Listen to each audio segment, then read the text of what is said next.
ইউনিভার্সিটির একজন টিচারের সাথে আমি আপনি বারবার আমার ইউনিভার্সিটি টিচার এই কথা বলছেন কিন্তু আপনি you have to consider me as a social researcher হ্যাঁ শিওর হোয়াই নট কিন্তু আপনি যে ওই জামাত মানে what is your problem I could have my own stand please stop you আপনি আপনারটা বলেন হ্যাঁ আমারটার সময় আপনি ইন্টারাপ্ট করবেন আপনার সময় কথা বলি কিন্তু আপনি আপনারটা বলেন আমাকে জোরালো আমি ইন্টারাপ্ট করব পরে যে আপনি গুমের তালিকায় জামাত নাই এটা জানেন না এটা আমার খুবই এটা আমি কোথায় বললাম বলেছি গুমের তালিকায় জামাত নাই এটা কি বলেছি মিশু ডক্টর নাহিদ ইসলাম খান আপনাকে যে প্রশ্নটা করতে চাই সেটা হচ্ছে যারা সরকারকে ভোট পর্যন্ত যেতে দিতে চায় না তারা সর্বোচ্চ বাধা দিবে এই বাধা দেওয়ার শক্তি কি আসলে জাতীয় পার্টি অথবা নিষিদ্ধ কার্যক্রম নিষিদ্ধ আওয়ামী লীগ বা শেখ হাসিনা বা ফ্যাসিবাদের দোসর তারা ছিল নাকি বিদ্যমান ক্রিয়াশীল কোনো রাজনৈতিক দলও হতে পারে এটার উত্তর একটু পরে দিই মিশু প্রথমে কিছু প্রশ্নের উত্তর দিতেই হবে যে উনি বললেন যে টিচার একজনকে নিয়ে এসছেন হ্যাঁ কোন দলকে সার্ভ করে শব্দের ব্যবহার দেখেন আর এই শোগুলোতে বা এনসিপির সাথে যত শো হয়েছে আমরা এগুলো ফেস করি আপনি আমাকে একটা কথা বলেন যে বাংলাদেশে কোথাও কি লেখা আছে যে কোনো শিক্ষক রাজনীতি করতে পারবে না বা তার মতামত দিতে পারেন এখন আপনার পক্ষে কথা না গেলে আপনি তখন আমাকে আপনি বলছেন যে আমি পক্ষপাত দুষ্ট তাই না এটা কি আপনার মনে হয় যে গণতান্ত্রিক একটা চর্চা কারণ আমার যদি এই মুহূর্তে মনে হয় যে আমি নির্বাচন চাই এটা আমার একজন নাগরিক হিসেবে মনে হতেই পারে তাতে কি আমি পক্ষপাত দুষ্ট হয়ে গেলাম মানে একজন সাধারণ মানুষ কি এভাবে চিন্তা করতে পারে না সাধারণ মানুষ কি বিএনপিকে সাপোর্ট করতে পারে না পারে নাকি সাধারণ মানুষকে শুধু এনসিপি এবং জামাতকেই সাপোর্ট করতে হবে শব্দটি বলেছেন যে গুপ্ত গুপ্ত নাকি ছাত্র দলের শব্দ আপনি গুপ্তের মানে আপনি তো একজন জার্নালিস্ট গুপ্ত কি আপনি ছাত্র দলের শব্দ মনে করেন আপনি কি আপনার নিজের চোখে শিবিরের গুপ্ত কার্যকলাপ দেখেন না যারা কতদিন আগে এই ছাত্র লীগ ছিল তারা শিবির হয়ে আত্মপ্রকাশ করেনি ঢাকা ইউনিভার্সিটি এটা নিয়ে কোর্ট পর্যন্ত চলে গেছে তো তাই না তাহলে এই যে গুপ্ত একটা শব্দকে আপনি বলেই দিচ্ছেন যে ওই দলের লোক শুধু এই কথাটা বলে দেখেন রাজনৈতিক দ্বিচারিতা কাকে বলে এনসিপির উদাহরণ দিই সামান্তার প্রসঙ্গ যখন আপনি তুললেন উনি বললেন যে এটা সামান্তার ব্যক্তিগত বিষয় এটা তাদের দলীয় অবস্থান না কিন্তু নয়ন যখন স্লোগান দেয় তখন সেটা ছাত্র দলের স্লোগান হয়ে যায় এবং তারেক রহমান তাকে ইনফ্লুয়েন্স করে এটা বলতে উনি বলেছেন তারেক রহমান খুশি হয় তারেক রহমান যে ক্রমাগত বলে যাচ্ছে যে এই জুলাইটা কারো একার নয় এটা সবার এবং উনি কিন্তু একমাত্র যে মানে অগাস্ট মাস থেকে বলছেন যে ক্ষমতায় যাওয়াটা এত সহজ হবে না উনি কিন্তু প্রথম থেকে এই কথাটা বলছেন তাহলে তারেক রহমান যখন এই কথা বলে নয়ন যখন স্লোগান দেয় সেটা সম্পূর্ণ তার দলীয় হয়ে যায় কিন্তু উনাদের সামান্থা মেয়েদেরকে কাপড়ের জন্য একটা কমিটি বানিয়ে দিচ্ছেন তাই না কত কিছু করলেন যে কি বলেছিল না মনে আছে পোশাকের জন্য তারা কত মানে কমিটি বানাবে হ্যাঁ ওগুলা সব হয়ে যায় তাদের দলের যে নীলা ইসরাফিল যে নারীকে নিয়ে যে ঘটনাগুলো ঘটেছে সেগুলো হয়ে যায় তুষারের বিষয় হয়ে যায় ব্যক্তিগত কিন্তু বিএনপির কেউ কিছু বললে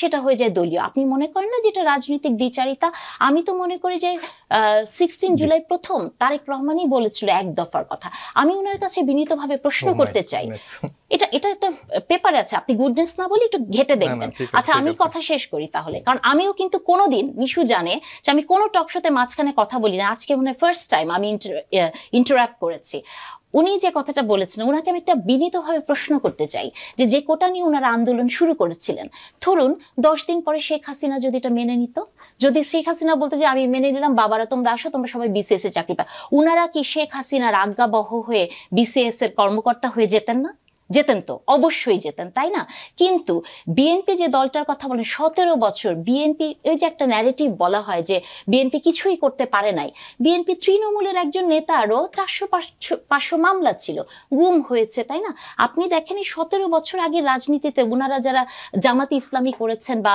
অনেক তারা কি কখনো ফেস করেছে গুম হয়ে যায় এগুলো তো নতুন একটা ট্রেন্ড শুরু হয়ে গিয়েছিল তাই না মানুষকে কিভাবে মুখ বন্ধ করে হ্যাঁ আপনি গুমের কথা বলতে পারেন সেটা সেই সিরাজ শিকদারের সময় থেকে শুরু হয়েছে কিন্তু ওইটা একটা এক্সেপশনাল বিষয় ছিল তাই না কিন্তু আপনি যখনই এই কথাগুলো বলবেন আপনি কোনো একটা কিছু বললে নির্বাচন চাইলে আপনি পক্ষপাতিত্ব হ্যাঁ এগুলো তো খুবই অপমানজনক কথা আসলে আপনারা বলেন হ্যাঁ প্রশ্নটা যেন কি নির্বাচন আয়োজনে সর্বোচ্চ বাধা আসতে পারে এই বাধাটা আসলে কারা দিচ্ছেন প্রধান উপদেষ্টা কি বলতে চান আসলে আমি তো মনে করি এই মুহূর্তে ওই যে আমরা বলি না পর্দার আড়ালে নির্বাচনে সর্বোচ্চ বাধা দিচ্ছে জামাত এবং এনসিপি। কি করে দিচ্ছে আমি বলি, মুখে বলছে যে আমরা নির্বাচন চাই, কোনো অসুবিধা নাই, কিন্তু আপনি দেখেছেন যে 2 দিন পর পর নতুন একটা ইস্যু আসছে, তাই না? প্রথম ইস্যুটা আসলো কি পিআর, কোথায় থেকে, মানে জামাত অনেক আগে থেকেই বলতো, কিন্তু পিআরটা যে তার একটা রাজনৈতিক অবস্থান, কারণ আপনি দেখেছেন বহু জরিপ হয়েছে। আপনি যদি মনে করেন যে 73% মানুষ বাংলাদেশে পিআর চায়, তাহলে তার মানে ওই 73% মানুষ যারা পিআর চাচ্ছে না তাদের বিপক্ষে। তাহলে আপনি যদি নর্মাল ইলেকশনে দাঁড়ান, সেই 73% মানুষ আপনাকে ভোট দিবে, আপনি ক্ষমতায় যান, যে আপনি পিআর পদ্ধতি চালু করেন, অসুবিধার তো কোনো কিছু নাই, তাই না? তাহলে এই যে জরিপগুলা করে, তারপর পিআর গেল, পিআর যে এখন উচ্চ কক্ষে যে থেমেছে, এরপরে কি হলো, জাতীয় পার্টির নিষিদ্ধকরণ, তাই না? আপনি দেখেন জাতীয় পার্টি নিষিদ্ধকরণের সময় যখন আওয়ামী লীগকে নিষিদ্ধকরণের কথা বলা হয়েছে, জামাত কি কোনো অফিসিয়াল স্ট্যান্ড নিয়েছে? কিন্তু জাতীয় পার্টির বেলায় জামাত একেবারে অফিসিয়াল স্ট্যান্ড নিয়ে গেল। এনসিপির লোকজন বলছে যে তারা নাকি কিছুই পায় না সরকারের কাছ থেকে, তাই না? আপনি দেখেন যে এই যে আওয়ামী লীগের যে কার্যকলাপ নিষিদ্ধ করা হয়েছে, যমুনার সামনে কারা গিয়েছিল? এনসিপি। তাদেরকে এবার ঠান্ডা পানি মারা হয়েছে গরমের মধ্যে আরাম দেওয়ার জন্য, তাই না?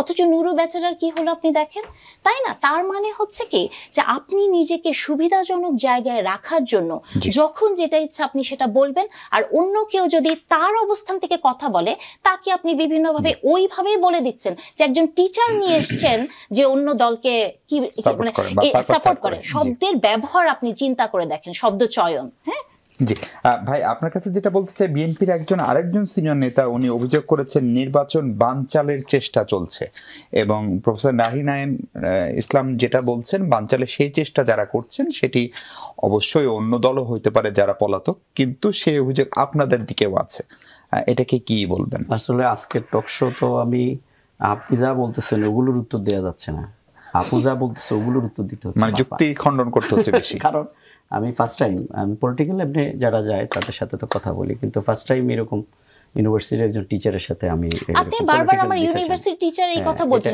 আপনি you have to consider me as a social researcher. হ্যাঁ শিওর, হোয়াই নট। কিন্তু আপনি যে ওই জামাত মানে what is your problem? I could have my own stand. Please stop you.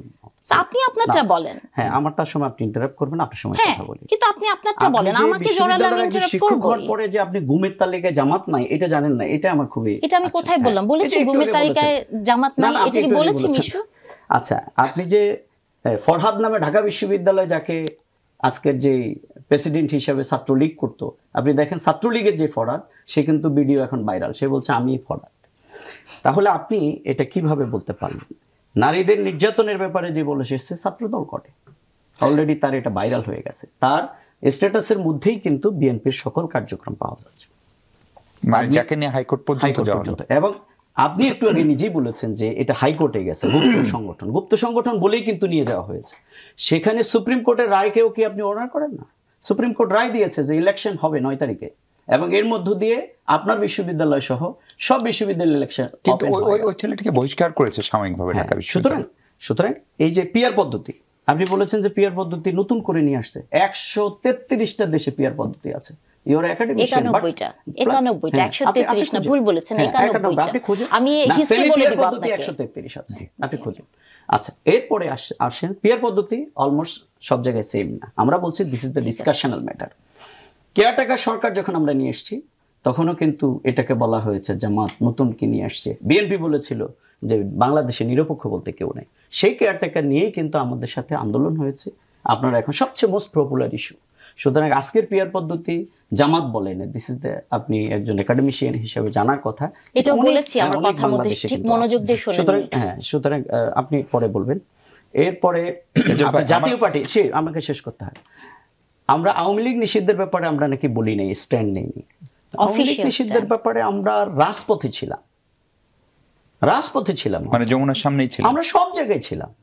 কিন্তু জাতীয় পার্টি যে অপরাধ করেছে, উনি তো জাতীয় পার্টিকে জাস্টিফাই করছে।